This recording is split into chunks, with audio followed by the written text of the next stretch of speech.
Hey, welcome back to the channel. So today we're out here messing around with the Challenger a little bit. I spent some time cleaning it out and everything in the last video, kind of just seeing what all needs to be done to it and how bad it actually is going to be. Overall, I mean, it's going to be a lot of work. Anybody that messes with these old cars, we all, they're always a lot of work. Even the simple stuff's hard. But I mean, overall, it's not that bad. I've dealt with pretty much all the same issues with the Dart. It was probably just as rusty as this one. If you watched the junk in the trunk video, I was talking about, the one thing that draws me to these old cars is just the history behind them and just the unknown stories. Just basically the unknown, just kind of, who had it before, what they did with it. And so, as I was cleaning this thing up, one thing I noticed on this car, it is extremely, for the most part, original. Like, it's still got, the original underneath the white paint. It's still got most of the original paint. Everything on it, other than the tires, appeared to be original. I was looking at the master cylinder on the brake booster. Still got the Mopar sticker on it. It's still got all the stickers and on the fender tags and that kind of thing. But one thing I did was I got my fender tag cleaned up and I decoded it last night, and I'll try to stick a screenshot in here of the breakdown. But this is a pretty well optioned car. Some of the stuff I'm not real sure what it means, but for the most part I know everything what it means. So it was originally it was a E7, which is the burnished red or whatever that color is called. It was like the maroon color, and it actually had a white vinyl top. So it's VW1 white vinyl top, which is pretty cool. I've always liked vinyl top cars. I kind of hate that it's not here anymore. It was a rally package car, which kind of indicates the scoops on the side. It had a factory tachometer, which I don't know if that means that it was a rally gauge or not, but I've never seen one of these before with a factory tachometer with the standard dash. So if you know, leave me a comment and let me know. But considering it's got a factory tachometer, I'm assuming it had a rally gauge, which is really cool. Probably won't be able to afford to put one back in it, but it's really cool that it came with it. I don't have one and probably will never be able to afford one. Let's see, what else was there. The interior was a two-tone, black and white. So it had a black door panels with white seats. Had the dual racing, and this is chrome mirrors. So I had mirrors on both sides, which is really cool. See, what else was there? I'll have to go back through and look at my codes again.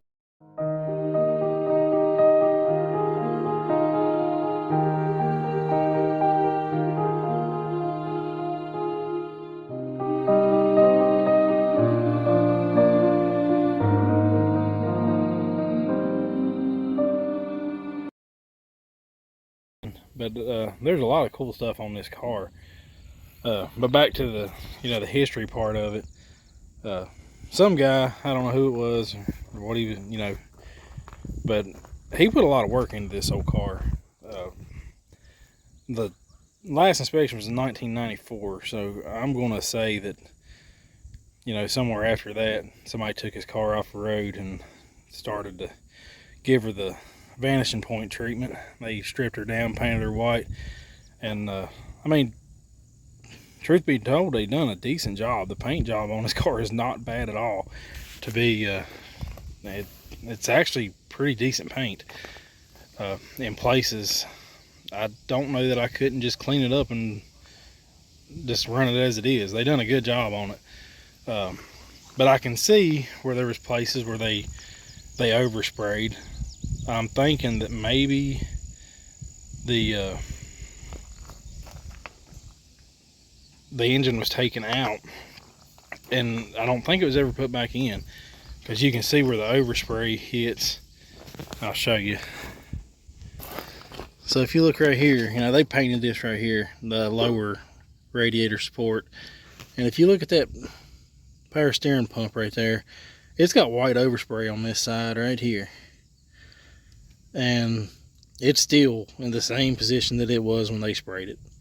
The overspray is on this side right here. And I'm thinking that pump's been laying there ever since. I don't think his car was ever put back together. And it's to me, it's a shame that whoever done this went to all this hard work. They done some body work with the lower quarters there. And I found a couple patch panels right here. I don't know if you can see it where it's dark, but there's a patch panel right there. So apparently this fender was rusted. He patched it, and I'm sure it's probably the same treatment back here, probably just Bondo, but that's fine. I mean, I'm okay with Bondo. I have no, as long as it looks good. I mean, it's not gonna last forever, but I mean, had I not pulled this off, it would have probably worked. But I'm gonna do it right, and I'm gonna cut this out and put new metal back in it. I have been known to throw some Bondo in a car too, though. This right here was rusted out, apparently from the vinyl top, and he patched it up. He got like one of these little wire mesh body panel things in here, and they Bondoed over it. He did cut the rust out, which is good. That way it didn't keep spreading. So what I'm gonna do is I'm gonna cut this Bondo out, and I'm gonna use his line, and I'm gonna cut a patch panel to match this, and I'm gonna tack and weld it in there. Right here's another spot. It was rusted, and apparently he never made it this far over here. And in the revival video, if you remember me, you know, I was kind of joking around, but I said there's bullet holes. What these holes are is the vinyl top trim pieces. That's what holds the trim on. I got them on my Dart too. I'll show you.